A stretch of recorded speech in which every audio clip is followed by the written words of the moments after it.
Entrevistas que lo conectan al mundo. Así amaneció.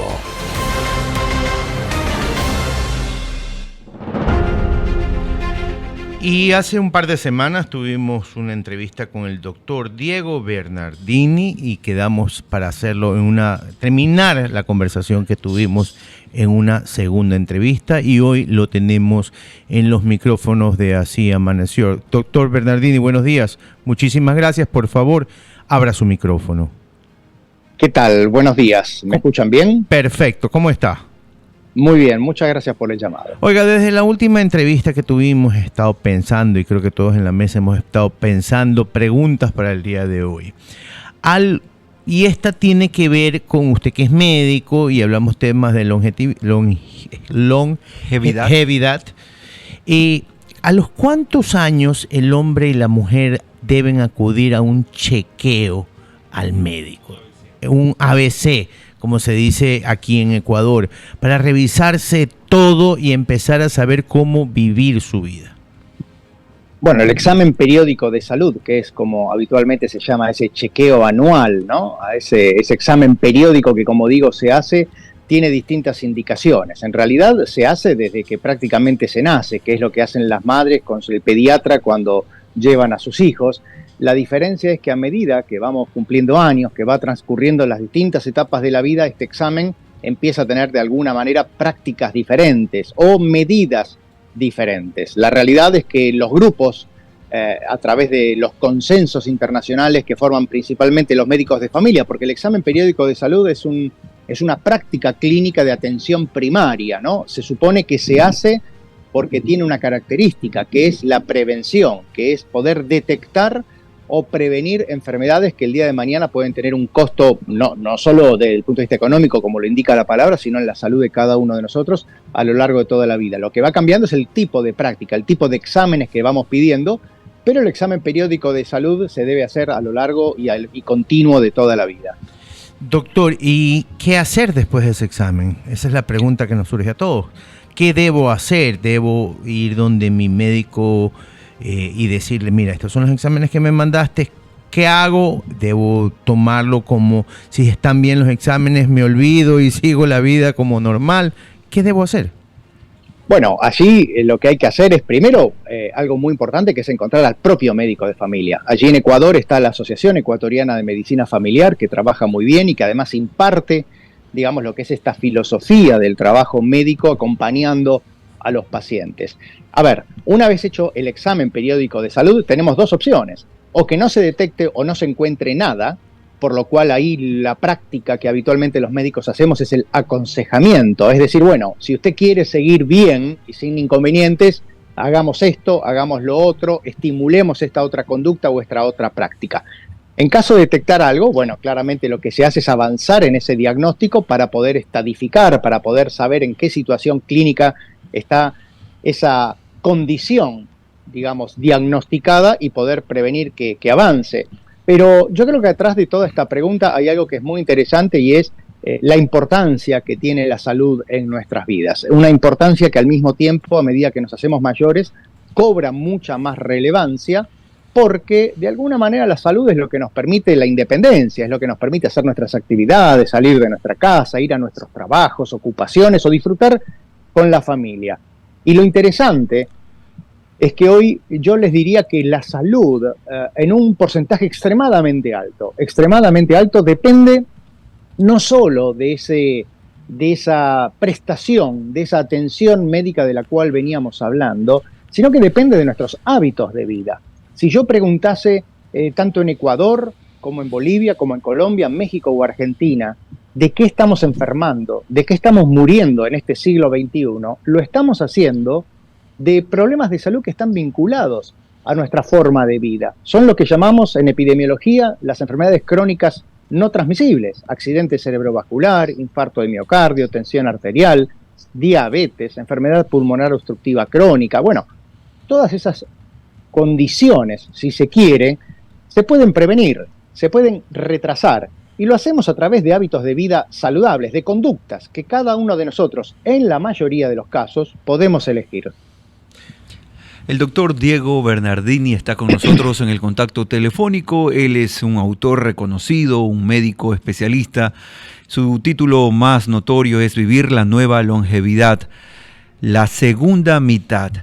Doctor Bernardini, en ocasiones también encontramos casos de gente que ha sido muy atlética, muy responsable con el cuidado de su cuerpo, con la atención a su salud, y de repente llega a los 50 y la noticia que recibe es que tiene cáncer. ¿Cómo lidiar con el temor de los seres humanos en general, sobre todo quienes están un poco más pendientes de su salud, de tener que enfrentarse a una noticia de una enfermedad tan complicada que puede llegar en cualquier momento, a pesar de haber hecho lo que es considerado responsable en el cuidado de su cuerpo? ¿Y cómo entender también estos casos tan extraños? A ver, es una gran pregunta. La primera tiene que ver con los miedos que nos acompañan en alguna manera en toda la vida. El miedo es una sensación muy propia, muy personal, tiene que ver con la supervivencia, tiene que ver con las emociones más básicas que tenemos los seres humanos. Y el miedo, digamos, a una mala noticia médica está presente. Eso está presente y lo vemos prácticamente los médicos todos los días en nuestra consulta, porque la mayor parte de las personas no quieren ir al médico. En todo caso, prefieren que nos juntemos a tomar un café en otro lugar y no en el consultorio, ¿no? Suena más divertido al menos, ¿no? Claro, acá hay un punto muy interesante. A ver, hoy en el siglo XXI hablar de cáncer es como ocurre con el infarto. Hablar de infarto en los años 80 era prácticamente un diagnóstico, si se quiere, de muerte o de discapacidad. Y lo mismo pasa hoy con el cáncer. Hoy sabemos que hay cánceres que pueden ser detectados de una manera muy temprana, procesos oncológicos que además tienen resoluciones muy satisfactorias. La realidad es que también tenemos otros tipos de procesos oncológicos donde estamos detectando de la misma manera que hace 30 años atrás y hemos avanzado muy poco en la terapéutica de esto. Pero me parece que lo importante es entender que lo primero es que hoy un diagnóstico de cáncer no es sinónimo de muerte. Esto es real y por supuesto cuanto antes lo tengamos ese diagnóstico mucho mejor, y ahí la importancia justamente del examen periódico de salud, que tiene que ver, por ejemplo, en los hombres después de los 50, con la detección o la prevención del cáncer de colon a través de la sangre oculta en materia fecal, de la videocolonoscopía, en el caso de las mujeres con la mamografía. Bueno, hay distintas prácticas, digamos, diagnósticas que nos ayudan a esto, pero también hay un punto que es importante.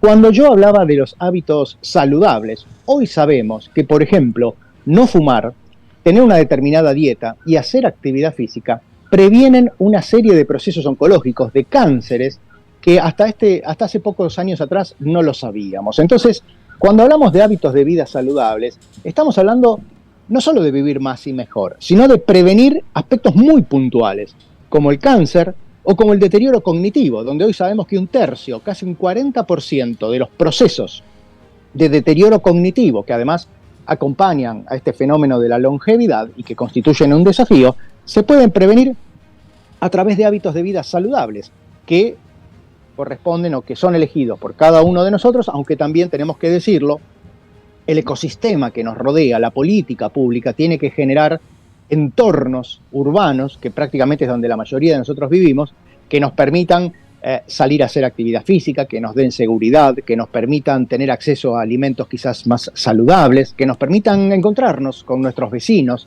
para establecer vínculos emocionales, porque sabemos que también los vínculos sociales, afectivos, emocionales influyen sobre nuestra salud. Así que bueno, esto es un tema que es bastante complejo, pero que hoy sabemos cuáles son las recetas, si se quiere, para buscar una solución. 9 de la mañana, 20 minutos, doctor Diego. Ronald Córdoba lo saluda. Yo me considero una persona muy práctica. ¿Qué opina usted de la eutanasia? Yo creo que una persona que está sufriendo tiene derecho a escoger en un momento determinado, dentro de su sufrimiento, hasta aquí nomás, ¿no? Sí. O un familiar ve a su madre sufrir de Alzheimer, sufre la familia. Entonces, apliquemos la eutanasia. A ver, yo creo que más que de eutanasia, a mí me gusta hablar de muerte digna, de un buen morir, ¿no?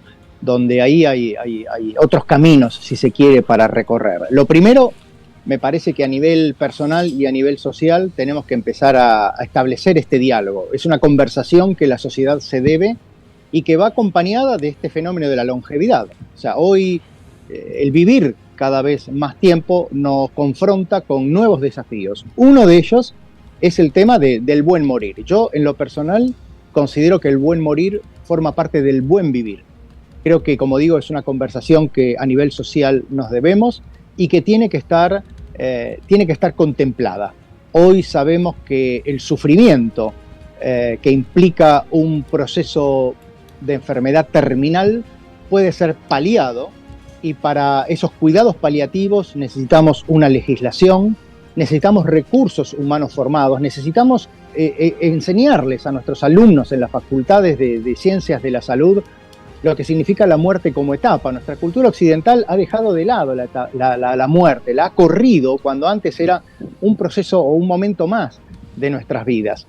Yo creo que, como digo, necesitamos recursos humanos, necesitamos un marco legislativo que no proteja solamente a ese recurso humano, sino que proteja a esa persona que decide y que, por supuesto, debe cumplir o debería cumplir ciertas condiciones, ciertos requisitos. Esto no es decir, bueno, tengo una enfermedad y me quiero morir o quiero que me maten. No, no. Esto hay que ver qué están haciendo otros países que ya han dado esta discusión. Lo tenemos en Suiza, lo tenemos en los Países Bajos, lo tenemos en Australia, lo tenemos en parte de España. Me parece que esto es un tema que claramente tenemos que abordar y donde yo creo que el punto cardinal acá, que debe ser respetado hasta último momento, es la voluntad del paciente. Así como existen ese documento de voluntades anticipadas donde uno puede decidir qué tipo de tratamientos desea ante una condición determinada e irreversible e irrecuperable, por supuesto, me parece que también tenemos que no olvidar que la vida en algún sentido le pertenece a esa persona y que en determinadas circunstancias debe ser escuchada, sobre todo si nos ponemos nosotros en el papel de ellos, porque muchas veces opinamos por fuera, pero quienes hemos acompañado pacientes, inclusive familiares, en un proceso de enfermedad terminal, sabemos de qué se trata y esta es una conversación, como digo, que tenemos que dar. Doctor, muchísimas gracias, como siempre, muy claro. Nuestra audiencia creo que queda satisfecha después de sus respuestas y esperemos más adelante en el futuro volverlo a tener en el programa. Con todo gusto. Les mando un saludo muy grande y buenos días ahí en Ecuador. Era el doctor Diego Bernardini, él es líder de la nueva longevidad, tema que hoy tratamos en la mesa de Así Amaneció. A mí el tema de la pregunta de Córdoba me parece muy interesante, porque hay personas que no les gusta dejar ir a sus seres queridos cuando están en su lecho de muerte, y hay otras que dicen, ¿para qué hacerlos sufrir? Yo perdí a mi madre en una clínica, y cuando los médicos me preguntaron la serie de pasos para revivir, yo tomé la decisión. Mi papá estaba muy decaído para tomar la decisión y yo lo que dije fue que viva hasta donde tenga que vivir. Si no puede seguir viviendo, no le alarguen su tratamiento porque va a ser inhumano.